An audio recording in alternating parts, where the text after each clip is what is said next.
Very good. It's 1:30, so we will begin the liquor control meeting for today. We have several items on the agenda. Thank everybody for coming today. It's the middle of January, but the days are getting longer, and it's supposed to be 30 this weekend, so we'll focus on the positive. Okay, items on the agenda. Number one, approve minutes of the December 20th, 2023 regular meeting. If there are any changes or corrections, please let us know. Otherwise, we will accept a motion. So moved. We have a motion. Do we have a second? Second. We have a motion and a second. Any other comments? Otherwise, all those in favor say aye. Aye. Aye. Opposed, same sign. Motion carries. Agenda item number 2, review liquor applications, 2A Herd and Horns FA license, and that's an ownership change. Steve Sprague. Yes, thank you, Commissioner and committee members. Glad to see you here today. So with Herd and Horns, one of the ownership group wanted to bring his wife in also, and then put their ownership into like a partnership part of the overall corporation. But in order to do that, it does result in a transfer. And so we had to run it through the regular process and do the background check on all of the owners. And so we've done that. There were no issues in there. As far as the day-to-day operations of Herd and Horns, nothing is going to change. They plan on continuing that operation that they've had very successfully in the past year. So it does come with a recommendation of approval. Okay, any questions? I guess if you don't mind, I'll start out with, so they have an FA, and so as far as all of their reporting and things, how has that gone? When we've done the compliance check on the food sales, they've always been fine. They haven't even been close enough to that within that 5% range where we do the extra work. I think they've always been around 65% food. And then as far as their server training, they are current with all of their server training. Very good, thank you. Any other questions by anyone? Otherwise, we'll accept a motion. Motion to approve. We have a motion. Do we have a second? Second. Motion and a second. Any further discussion? All those in favor say aye. Aye. Opposed, same sign. Motion carries. 2B, Milkmaid LLC, doing business as Milkmaid, Class GH license. Steve. And I'm going to turn it over to Angie Bear, the Deputy City Auditor, and she's going to present this one. All right. Thank you, Steve. So this is for Milkmaid. They are looking for a Class GH, which is beer and wine, no bar allowed. Food and sales must exceed alcohol sales. They are a catering company that focuses on cheese platters and charcuterie boards. They are going to have classes that create platters in a small retail area. There were no concerns from police, so we're looking for a recommendation of approval. So can I ask you, do they have to do a floor plan, or can you talk a little bit about that, what their business plan is, kind of? Yes, so they have a retail space, so it's all open. The liquor or the alcohol will be sold in the retail space and during class. So then they have a separate area that's for classes, a separate area for the kitchen, all of that. Okay, and so it's the concept is, so is it like a bar or restaurant where it's an actual physical location? But then are they also going to have it on the premises? That's my question. Okay, so freestanding building, that the bar, it will be on, well, there's no bar allowed. So the servers will be serving the alcohol in the retail space or during classes. Does that answer? Okay. Yep. And if somebody wanted to do a special event or something and do a catering with it, they could certainly do that. They just apply with our office for the Class E permit. Okay. And allows them to take it off premise. Okay. And then all of their staff will be server trained, Right. and their food sales need to exceed their alcohol sales. Angie said that part. So Very good. Any other questions? Anybody? Well, just to be clear, Steve, there is going to be walk-in business off the street. It isn't just classes. that's correct. Okay. Their license allows for that. Good. Yep. And did I miss that, or do they have business hours, or how will that work? Am I asking too many didn't- questions? Oh, no, didn't you're see fine. business I hours. don't remember, yeah, I don't remember seeing the business hours in the application, but they're certainly not, they're more acting like a restaurant. They won't have the 2 a.m. type of closing type of hours. The applicant is here, and If you wouldn't mind coming up to the podium over there, we'd appreciate it. And then if you would just give your name and I guess we just have a few questions for you. And also this is an opportunity to describe it. To me, anybody that has charcuterie in its name, it's got to be a beneficial thing for the city of Fargo. Well, thank you so much for having me. Yeah, to answer the question, we do have set hours, Fridays from 11 to 6 and Saturdays from 10 to 3 at this time. But primarily 80% of our business is just catering. So that's food that's going out the door. But we do offer a lot of classes and education. So what we mostly view the liquor license for would be if somebody's coming in to do like a wine and cheese pairing class or a platter making class, we have that option available to be able to serve to them. So we really right now don't have any need to operate like a restaurant where somebody would walk in off the street and we would serve them a glass of wine. It's more or less when we're doing special events or classes. Can I ask you a follow-up question? So you talk about catering. So is that where you would do an e-permit and then go to that or is it something where they? Most of our catering right now is drop and go or grab and go. So, we most of the time, if we're doing a specific delivery, it's like a grazing table that's going to be for somebody's wedding or some event that already usually is in a spot that provides the alcohol. So really in the past and not necessarily in the foreseeable future, do I see us necessarily pulling an e-permit, but we would have that option, but we haven't utilized that at all in the past. Okay, that's great. Any other questions? I appreciate you coming up and explaining it. And so is this something where you grew into this location, you had started? Or Yeah, can you so- talk a little bit about that? Sure, yeah. So I originally started operating out of Square One Kitchen. So I've been operating out of there for almost 6.5 years. We purchased this building in late March of last year and finished construction in September. So yeah, we went from having just myself to 10 staff members now to be able to need the space for prep. And we used to partner with a lot of other businesses in the community to do our classes and pairings. So having that classroom space that's our own was kind of the excitement of the new space. And then the retail is just basically a cheese case where customers can come in and just buy cut to order cheese and charcuterie. So could I describe you as a small business that's Very- grown and grown and grown? Very much so, yeah, Well, in a good way. The city of Fargo loves having small businesses Thank that you. grow and grow and grow. So thank you very much. Thank you. And thank you for choosing Fargo. Can I make one more note? I noticed in the minutes that the business is spelled Milkmaid, M-A-I-D. The actual business is M-A-D-E. I just wanted to say that for the record, just in case the paperwork doesn't match. We will get that corrected and Thank make you. sure it's correct in the minutes. Any other comments or questions? Otherwise, we will accept a motion. So moved. We have a motion. Do we have a second? Second. Any other comments or questions? All those in favor say aye. Aye. Opposed, same sign. Motion carries. Congratulations and good luck. Thank you. Very good. We'll move on to letter C, Sinclair Events Venue, doing business as Sinclair Events Venue, Class RZV. Steve, actually, I'm going to have Angie present this one also. I apologize. No, that's fine. All right, so the RZV, this is on sale only. They're in the Renaissance Zone. It's a private event or entertainment venue. They're located in the old stone building, the old Avalon. The facility will operate as wedding and events venue. So being no significant concerns, we're looking for a recommended approval. Very good. Do we have any questions by anybody? And I'll just add, this will operate very similar to the Sanctuary Event Center, the only other RZV that we have in town, where if there's an event that needs to be a ticketed event or ticketed sales, the alcohol sales are only allowed 90 minutes before the event. If it's something like a wedding, obviously you don't have to have tickets, but if they were to have some kind of a concert or something like that, it has to be ticketed sales and that type of thing. Very good. Any other comments or questions from anybody? Otherwise, we will accept a motion.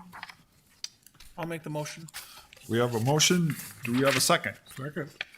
Motion and a second. Any other comments or questions? All those in favor say aye. Aye. Opposed, same sign. Motion carries. Very good. Thank you. Moving on, the next item, number 3 is the Police Department Monthly Report. Chief Zabulski. Good afternoon, Board. I think the only items of interest might be a little too much holiday festivities at O'Clevy's and the Ramada Inn. We had a couple of incidents there. We'll follow up with the management on that, on those 2 calls. And tailgaters also, we got a call to follow up on there too.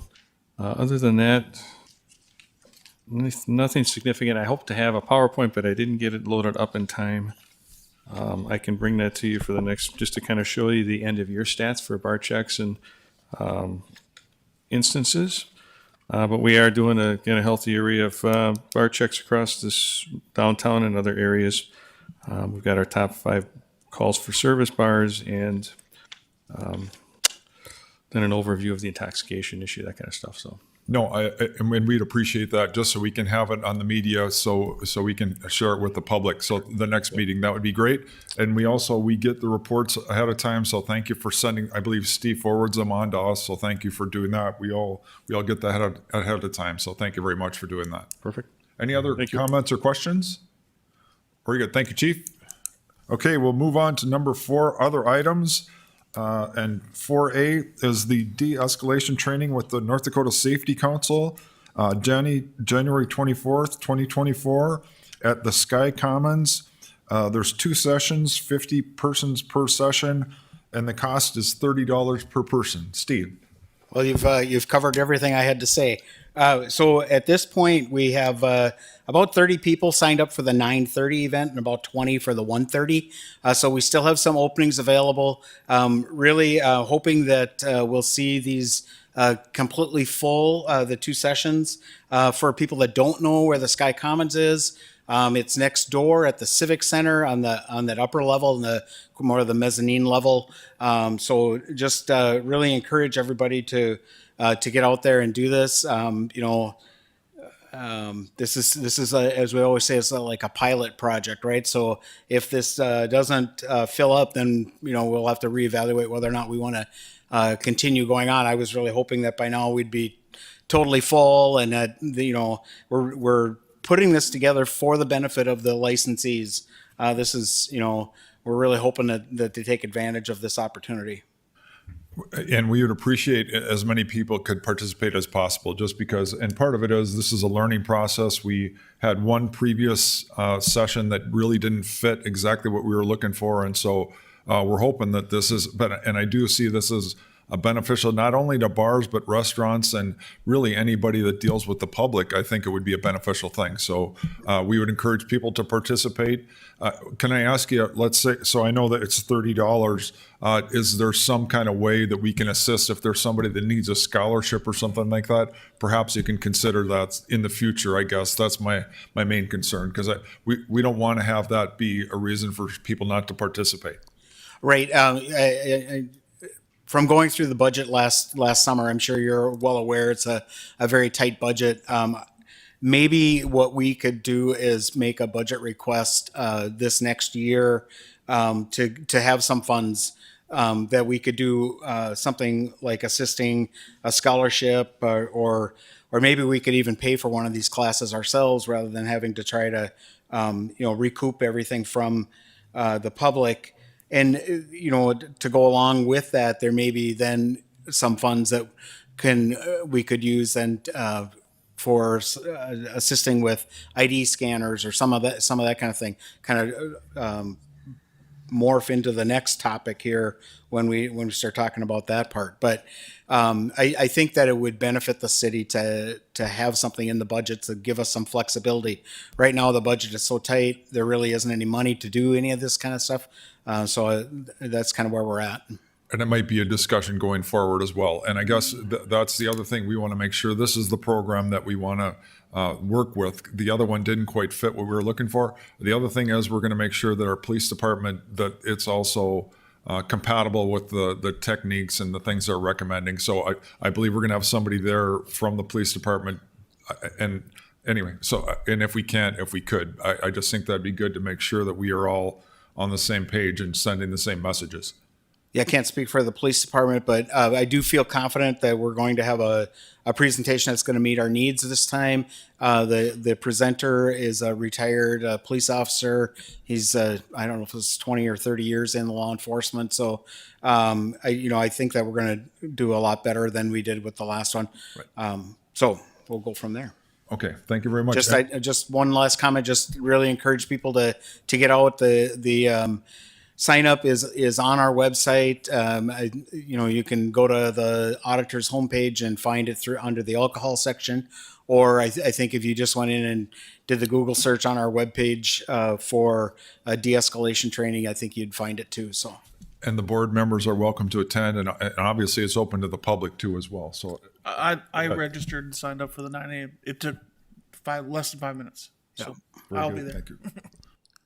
Okay, anything else to add? Otherwise, thank you for that, and we'll move on to B, a presentation on forensic scanners with Tom Volk from the North Dakota Behavioral Health. Thanks for joining us, Tom. If you don't mind stepping up to the podium and then kind of giving us a brief introduction. Thank you. You got it. Okay, my name is Tom Volk, and I work as a prevention administrator with the Behavioral Health Division out of Bismarck. I'm a division of the North Dakota Health and Human Services. And we have been working around the detection of fake IDs and the use of forensic scanners for quite a few years now. And why it's important to us is that we know through surveys that approximately 32% of our youth under the age of 21 are using fake IDs to purchase alcohol and other products. And then on top of that, why it's concerning is that these youth who possess fake IDs are consuming alcohol at greater rates and seeing greater consequences from that consumption. Consequences such as sexual assaults and physical fights, death, even alcohol-related car crashes and addiction. And if I were to venture a guess, I would say it's actually probably greater than 32% because these are a stack of IDs that were given to me by the Grand Forks Police Department. There are 346 fake IDs in this bag, and they were all confiscated within the last 6 months. So it is a great problem in North Dakota, and we have to do something around the capture of these fake IDs. So what I brought with me are two different types of fake ID scanners, or scanners, I should say. One of them is a barcode scanner or barcode reader. That's the system on the right. And the system on the left that looks like a tablet is what we call a forensic scanner. Now, we used to purchase and promote the use of a barcode scanner. And it's really quite literally what it is. It just scans the information on the back of the ID, just reads the information on that barcode. But what we've been finding is that they're no longer accurate in detecting fake IDs because, for lack of better words, these fake IDs are getting really good. And they're getting past a lot of these 2D barcode scanners. So what we've recently moved on to are what's called the forensic scanner. And it does about a 40 to 50 point inspection on the ID and looks at your security features such as your UV ink. It looks at things like your laser perforations, your microprinting, and it does this inspection within about 3 to 4 seconds. And it can determine with about 98% accuracy whether or not this ID is real or fake. And that's why it's really important to us, is just because these are getting so good, and we want to get these off the streets. But I can demo these scanners for you if you would like to see how they work. A lot of other communities are implementing this across the state. So Grand Forks has approximately 8 forensic scanners that they cycle across all their retailers and stuff like that, whoever wants to use them. Bismarck has a pilot project too that actually uses these forensic scanners, and they cycle about 6 to 8 of them across their retailers as well. And we're finding that our retailers are very receptive to using these scanners because they want to detect these fake IDs. It's a liability to them, and it's actually against the law to provide alcohol to a minor. And they have to do their due diligence to determine whether or not this ID is real or fake. Now, I was a bartender and a server in Minot over the course of a summer, and I would not have captured any one of these IDs as a fake ID. So that's why these systems are developed, is because these IDs are so good. These right here can help mitigate some of the liability by trying to detect whether or not these are real or a fake ID. So with that, I can stand for some questions. I know that you were, yeah, go ahead. Sir, can I ask you, so first of all, you were talking about, so the ones in some of the other towns in North Dakota, does the city own them? And then is it a voluntary, tell me how that works a Yes, little bit. so the pilot project in Bismarck is that we at the state purchased these forensic scanners. They're approximately $5,300 a piece. That's for a 5-year service agreement, and it comes with software updates for 5 years. So they're really more like $1,000 a year. And we purchase these through federal grants that we write for and get received. And then we provide those to the cities that want to use them, who put them into service. And as the pilot project, what they do is the public health department, such as what Robin does, would just go to the retailers and just say, hey, we have a forensic scanner here. Would you want to use this in your business? We can train you how to use it, what to look for, and how to scan. And they absolutely overwhelmingly say yes. So actually, we need about 20 more scanners because there's so much demand for them right now. So we're looking to purchase additional scanners. So can I ask you, so let's say at a store, do you have to have one of those at each, like, let's say if you're at a checkout till, do you have one, or how do they usually Yes. work? Go ahead. Okay, so like for our bars, for example, they have them at the doors. They have them at the main door, and they have the bouncer doing the carding to determine whether or not they're real or not. And then at the liquor stores, you could do the same thing. I don't know if we have any at the liquor stores in Bismarck or some of these other areas, but I would station the person at the door, is what I would do. Okay. And then they can scan through the door. And so it's a voluntary program, and then you have people, and right now you would say most of them are at bars. Yeah. And so then do they have it for a certain amount of time, and then you move to a different place? And I guess my follow-up is, are some of those bars, are they interested in buying them for themselves? Do you think that will Absolutely. happen? Yeah, so what we've been finding is that once these bars get familiar with the system and they start detecting some of these fake IDs, they really like it. And it's because it's easy, it detects the age. If they're using these scanners, they'll never fail a compliance check because it gives you the age of that person's ID, because compliance checks, the youth has to use their real ID.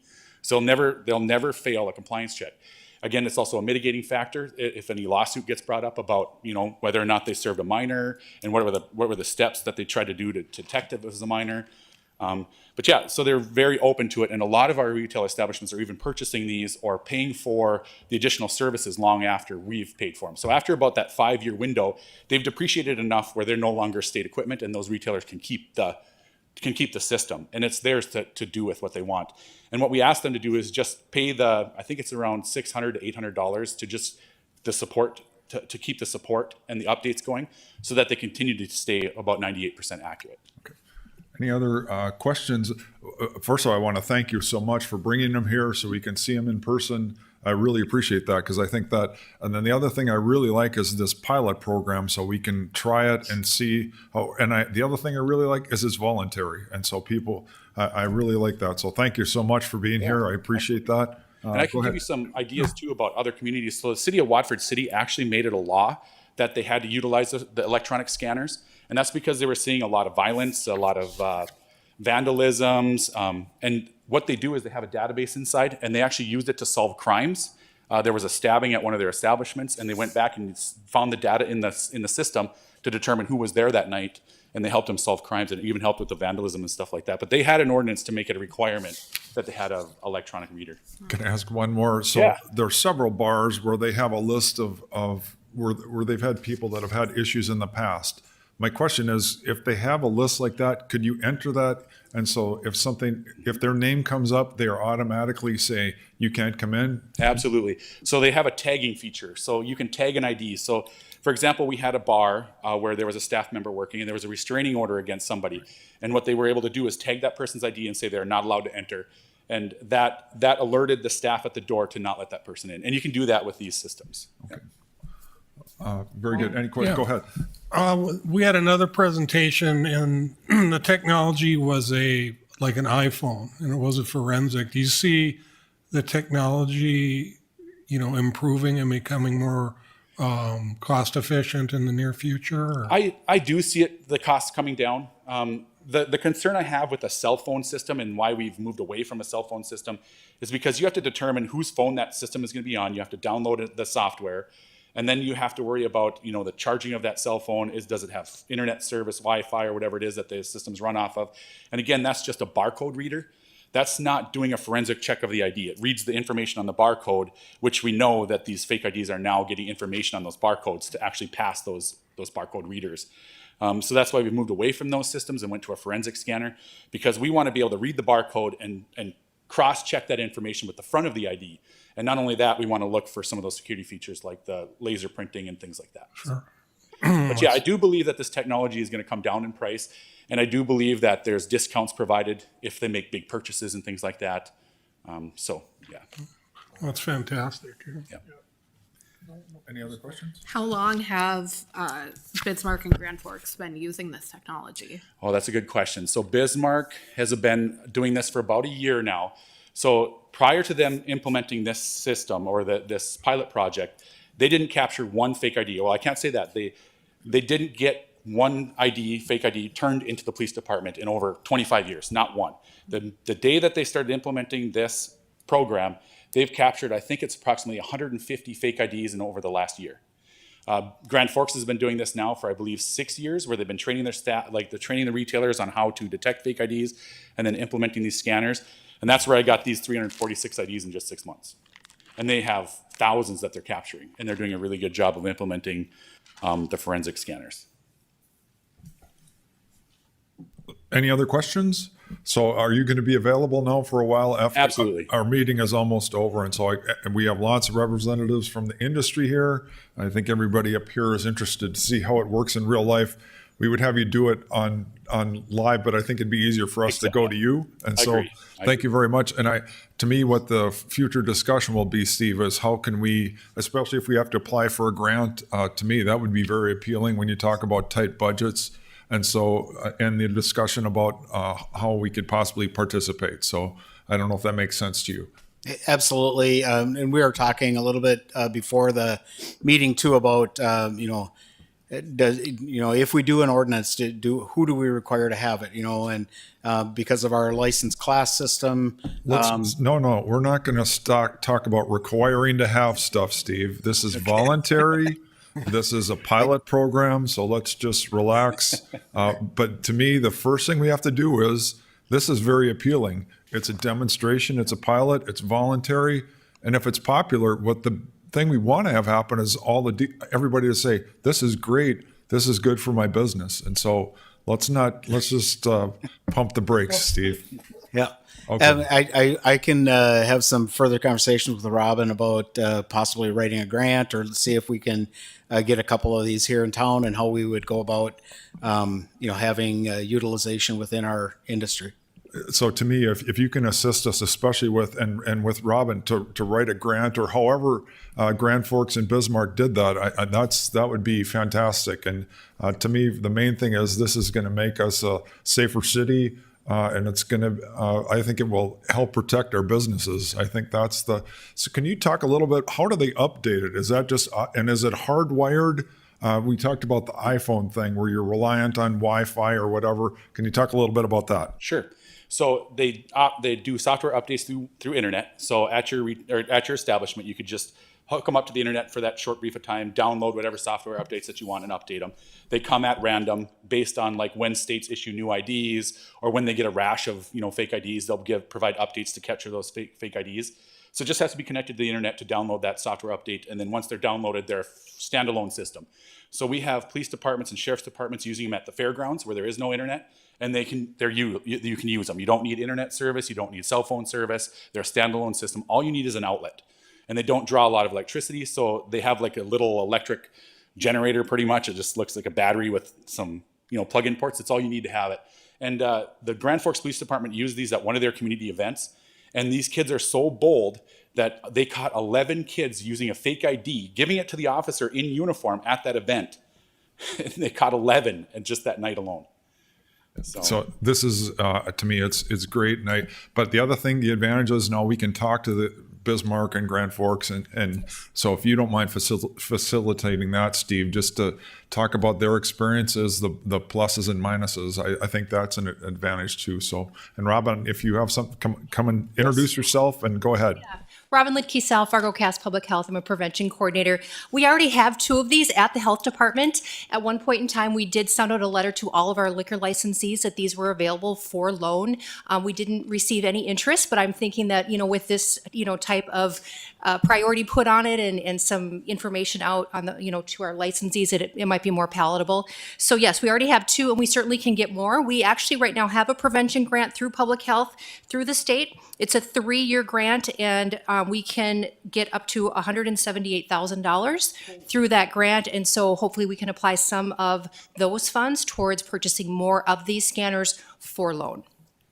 That's awesome, Robin. So you're way ahead of me already, which is not a surprise, but thank you for doing that. And I do think this is very exciting. And so I do like the option of having people participate if they want to. So thank you very much. And thank you for all you've done. Thanks for being here today.